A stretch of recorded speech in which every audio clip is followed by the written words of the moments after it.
nonton aku gini ya. Salam sehat. Ngomong aku juga sih tuh. Kawan sama aku. Oh iya. Baru-baru ini Pak. Ini kalau disebut dengan darah kental, ini yang di bawahnya namanya darah kentalnya. Nah, dia ngomong ke kolesterol yang pucuknya bening-bening ini, inilah dia minyaknya. Biasanya yang di titik jantung ini sini nah ini nah, banyaknya lebih banyak.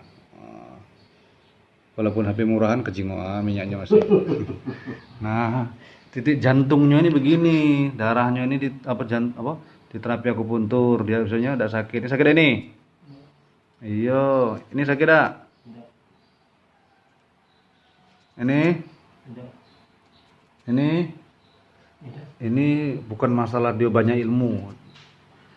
Masalahnya sarafnya sudah bermasalah karena darah dan minyaknya lah kelewat banyak dalam badan kita. Nah, inilah yang membuat jantungnya jadi berat.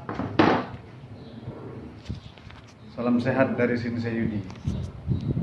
Sudah sehat, jangan lupa promosi.